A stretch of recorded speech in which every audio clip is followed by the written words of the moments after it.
ఉగాది రోజున మీరు ఎలాంటి తీర్పునిస్తారు, మీకు ఎలా నచ్చదు నేను కూడా ఎదురు చూస్తా ఉన్నాను. ఎక్కడో మారుమూల నేను పాలిటిక్స్లో ఉన్నాగా నేను ఎప్పుడు సినిమా నా నుంచి తీయలేరు. నా గుండెలో ఉండిపోయింది, నరాలు జీర్ణించుకుపోయింది. సినిమాని తీయలేరు. ఇందాక హరీష్ చెప్తున్నట్టుగా ఒక పాటలు కానీ సాహిత్యం కానీ వింటూ ఉంటాం. అలాగే ఒక మంచి సినిమా, ఒక మంచి కథ, మనం చాలా లోలో ఉన్నప్పుడు ఒక సినిమా చూడగానే, ఒక సన్నివేశం చూడగానే మళ్ళీ జీవితం మీద మళ్ళీ మనకు ఆశ వచ్చి ముందుకెళ్తాం. చాలాసార్లు ఎన్ని ఇబ్బందులున్నా, ఓటములు తట్టుకుని ఒకసారి సినిమా అనేది మనకి అబ్రాడ్లాగా పార్కులు ఉండవు, మనకి చిన్న చిన్న ఇళ్ల మధ్యలో ఉంటాం, రోడ్ల మీద నడవడానికి సరైన పేవ్మెంట్స్ ఉండవు. అన్ని ఇబ్బందుల మధ్యలో కూడా భారతదేశంలో, ఎస్పెషల్లీ దక్షిణ భారతంలో సినిమా చాలా కీలకమైంది. సినిమా అనేది లేకపోతే ఎంత క్రైమ్ పెరిగిపోతే మనం ఊహించలేం. ఒకసారి బెంగళూరులో రాజ్ కుమార్ గారిని వీరప్పన్ ఆయన కిడ్నాప్ చేసినప్పుడు, this is observation by Karnataka police, సడన్గా స్పైక్ అయిందండి క్రైమ్. సినిమాలన్నీ 100 రోజులు పైన బంద్ చేసేటప్పటికి. మీరు సినిమాల్లో నిజంగా కొన్ని ఇబ్బందులు ఉంటాయి, ఒకసారి మరి ఎక్కువ మంది గుమిగూడవచ్చు, ఇవన్నీ ఉంటాయి. కానీ సినిమాని తెలుగు ప్రేక్షకుల నుంచి కానీ భారతదేశం నుంచి కానీ తీయలేం. Entertainment is the soul of this nation. అది మన సంస్కృతాలకు మూలాలు ఇవన్నీ. అందుకని ఈ సినిమాని తీసేయలేం మన జీవితాల్లో నుంచి. అలాగే నాకు ఎప్పుడు ఏ హీరో విజయం మీద నాకు ఎప్పుడు ఇన్సెక్యూరిటీ ఉండదు. అందరూ బాగుండాలని కోరుకుంటాను. సర్వే జనం సుఖినో భవంతంటే నేను ఒక్కనే బాగుండాలి, మిగతా వాళ్ళు పోవాలి మనం కాదు, అందరూ బాగుండాలని కోరుకుంటాను. అలాగే నేను చాలా పర్యాలు చెప్తూ ఉంటాను. ఉదాహరణకి నేను టుడే ఈ మన ఏపీ గవర్నమెంట్కి సంబంధించి టికెట్స్ ఇవన్నీ అడుగుతూ ఉంటే నేను అది ఒకటి అనుకుంటాను. First of all ticket hikes ఇవన్నీ ఏంటి? ఇట్ ఈస్ అబౌట్ ఎవరిని ఎక్స్ప్లాయిట్ చేయడం కాదు కదా. Cinema is not a compulsory మన గన్ పాయింట్లు పెట్టి మీరు చూడాలని అనుకో, మన చాయిస్ ఉంది. ఈరోజు నెట్ఫ్లిక్స్ ఉంది, ఈరోజు మనకి అమెజాన్ కావచ్చు, మల్టిపుల్ ఓటీటీ ప్లాట్ఫామ్స్ ఉన్నాయి. ఫస్ట్ డే వెళ్ళి చూడాలనుకోవడంలో కూర్చోబెట్టి ఇంత ఖర్చు పెట్టుంటారు. దీనికి ఒకసారి నన్ను అడుగుతూ ఉంటాను. నా సినిమాలకి నేను ఇంకా తక్కువ రేట్లు ఇచ్చుకున్నాను, కానీ మిగతా హీరోల సినిమాలకి నేను ఎక్కువ రేట్లు చెప్పి తెలియజేసాను. నా దగ్గరికి వస్తారు, అస్సలు నాకు సంబంధం లేదు, నేను ఏదైనా ఉంటే నేను ఒకటే అడుగుతాను.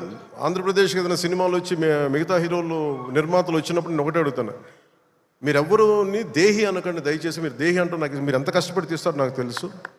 పైగా మీరు పెంచిన ప్రతి రూపాయిలో యు పే 18% జిఎస్టీకి వెళ్తుంది. వదిలేస్తే ఎవరో బ్లాక్లో టికెట్లు అమ్ముకొని మళ్ళీ అది క్యాష్గా వెళ్ళిపోద్ది. అది గవర్నమెంట్కి రెవెన్యూ కాదు, ఎవరికి. అందుకని చెప్పి దీన్ని బేస్ చేసుకొని నేను ఆంధ్రప్రదేశ్కి ప్రత్యేకించి, అది ప్రభుత్వం ఎన్డీఏ ప్రభుత్వం కాబట్టి నేను మనస్ఫూర్తిగా ఇర్రెస్పెక్ట్ ఆఫ్ హీరో, పుష్ప కావచ్చు, లేదంటే మన జూనియర్ ఎన్టీఆర్ గారు కావచ్చు, మహేష్ గారిది కావచ్చు. మహేష్ గారు వచ్చిన రిలీజ్ అయిందో లేదు తెలియదు కానీ నాకు ఈ మధ్యకాలంలో ఏ సినిమా వచ్చినా కానీ, ఇంక్లూడింగ్ కల్కి ప్రభాస్ గారి కావచ్చు, ఇంక్లూడింగ్ మన కాంతారా కూడా, కర్ణాటకలో తెలుగు సినిమా పోస్టర్లు కూడా పడకూడదు అని అన్నా కానీ నేను కాంతారాకి ఆ వివక్ష చూపించలేదు. అదే మనది భారతదేశపు సినిమా, అది ఎక్కడైనా ఆడాలి. ఇది ఇది ఇది మన ఒక్కరిది కాదు, ఇది మన అందరం బాగుండాలని కోరుకుంటాం. సో అలాంటిది ఈ సినిమా, ఈ కలెక్షన్స్ ఇవన్నీ ఏంటంటే నాకు ఆ పిచ్చి లేదు. నాకు నా సినిమా పిచ్చి కలెక్షన్ ఏముంటుందని అన్నిటిని దాటి అలా ఏమి ఉండదు. ఏంటంటే సినిమా బాగుంటే ప్రేక్షకులే 10 సార్లు చూస్తారు, 100 సార్లు చూస్తారు. మన చేతిలో ఉన్నది పని చేయడం. సో తెలుగు సినిమా అనేది ఇర్రెస్పెక్టివ్, మనం ఈ ఫ్యాన్ వార్డ్స్ ఇవన్నీ చూస్తూ ఉంటాను. నాకు చాలా చాలా మీరందరూ ఏకాభిప్రాయం అంటే మీకు ఒక డెఫినెట్గా మన ఇంకొక హీరో మనకి ఇష్టం, అది చూడాలి. కానీ అబ్యూజివ్గా ఉండిపోవటం, ఆన్లైన్ వార్డ్స్ అబ్యూజివ్గా అయిపోవటం, ఇది ఒక రైట్ వాతావరణం అనిపించదు నాకు. నేను పర్సనల్గా చెప్తాను కదా, మీ బీయింగ్ ఏ హీరో నేను చెప్తాను కదా, అందరి హీరోల అభిమానులు నేను చాలా గౌరవిస్తాను. ఎందుకంటే నాకు ఏ హీరోతో నాకు విభేదాలు లేవు. నాకు ఏ హీరో సాధించిన విజయం మీద నాకు చిన్నపట్ల ఇది కూడా ఉండదు. నాకు అందరూ బాగుండాలి, మనస్ఫూర్తిగా మీరు విజయం సాధించాలి. ఎందుకంటే నేను ఒక్కడిని అన్ని సినిమాలు చాలా ఈరోజు కాదు, అనేక సందర్భాల్లో చెప్పాను. నేను చేస్తే మహా చేసే సంవత్సరానికి ఒక సినిమాను 2 సినిమాలు చేస్తాను, నిజంగా హీరోగా ఫుల్ ఫ్లెడ్జ్గా ఉన్నా కానీ. ఇప్పుడు ఆ పరిస్థితి కూడా లేదు. అలాంటిది ఇన్ని థియేటర్లు, ఇంత ఇన్వెస్ట్మెంట్ రావాలి అంటే 100 సినిమాలు వస్తే తప్ప నిజంగా అక్కడ థియేటర్లను పోషింపలేదు. దాని తద్వారా ఉపాధి ఉంటుంది అందరికీ. అందుకని సినిమాలు బాగుండాలి, అందరూ చూడాలని కోరుకుంటాను తప్ప దాంట్లో మన సినిమా కూడా ఆడాలని నేను కోరుకుంటాను. ఒక హీరోగా నా ఒక ధర్మం, నా ప్రొడ్యూసర్స్ బాగుండాలని కోరుకుంటాను.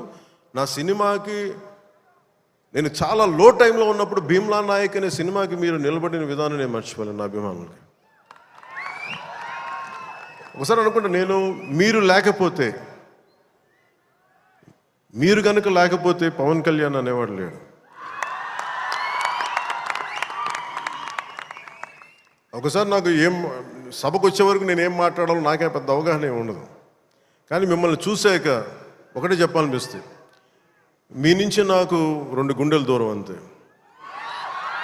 నా గుండె నుంచి మీకు ఎంత దూరం అంత మీద మనందరి మధ్య 2 గుండెల దూరం అంతే. I love you.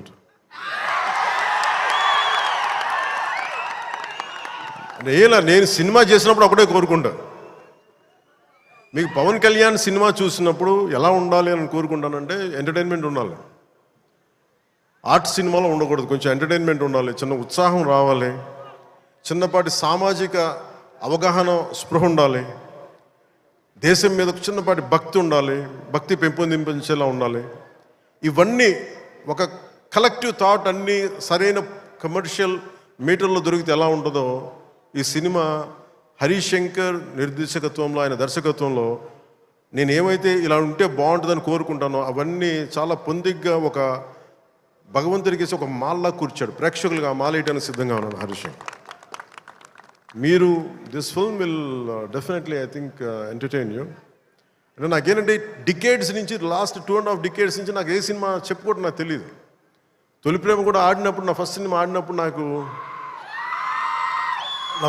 ఆడినప్పుడు కూడా అంటే మేబీ నా 3rd, 4th సినిమా నాకు తెలియదు అది ఎంత హిట్ అయిందని కూడా తెలియదు. అలాగే మన ఓజీ హిట్ అయినప్పుడు కూడా నాకు తెలియదు.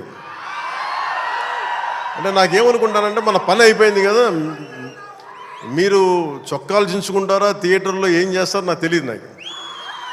అలాగే ఈ సినిమా మీకు అత్యంత అద్భుతమైన వినోదం ఇవ్వాలి, మీకు జోష్నివ్వాలని మనస్ఫూర్తిగా కోరుకుంటూ మీ అందరికీ మరోమారు ఒకటి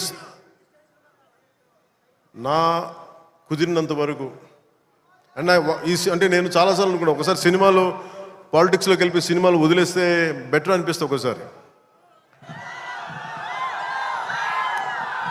కానీ ఏమనిపిస్తుంది అంటే దానికి రీజన్ ఏంటంటే కనీసం నన్ను చాలామంది మాట్లాడుతూ ఉంటారు, కొంతమంది నేనంటే పడని రాజకీయాలు ఉండే వ్యక్తులు కొంతమంది.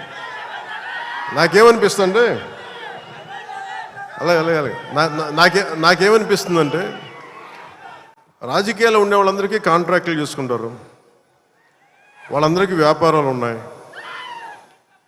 నాకు సినిమా ఉంది, కాకపోతే నేను కూర్చోబెట్టి మొత్తం పనులు అన్నీ వదిలేసి బాధ్యతలు వదిలేసి నేను సినిమాలు చేయట్లా.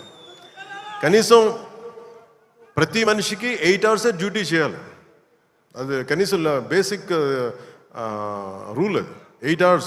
అలాంటిది నేను 16 గంటలు పనిచేస్తాను, 14 గంటలు పనిచేస్తాను. ఒక 3-4 గంటలు ఇలాంటి సమయంలో కుదిరితే అన్నీ కరెక్ట్గా పెట్టుకొని నా సమయాన్ని నిజంగా దృష్టిని దాని తాలూకు విలువను గుర్తించి సరిగ్గా ప్లాన్ చేసుకుంటే మన ఉస్తాద్ భగత్ సింగ్ లాగా ఎలా ప్లాన్ చేయగల హరీష్ చూపించారు అది. సో నాకు దాన్ని బట్టి సినిమాల్లో మనం చేయొచ్చు అనే ఒక చిన్నపాటి ఆశ అయితే కలిగింది. అంటే ఆశ కంటే కూడా చెప్పాలంటే ఒక ధైర్యం వచ్చింది. సో నెక్స్ట్ టైం ఎవరన్నా సినిమా చేయాలి నా దగ్గరికి వచ్చినప్పుడు హరీష్ శంకర్ గారికి మైత్రి మూవీస్కి నేను పంపిస్తాను. వాళ్ళు ఎలా ప్లాన్ చేశారు, ఎలా అత్యంత తక్కువ టైంలో, అంటే నేను వాళ్ళకి అర్థమయ్యేది కాదు. ఎప్పుడు నేను ఆంధ్రాలో ఉన్నాను, ఎప్పుడు ఇక్కడ ఉన్నాను అర్థమయ్యేది కాదు ఎవరికి.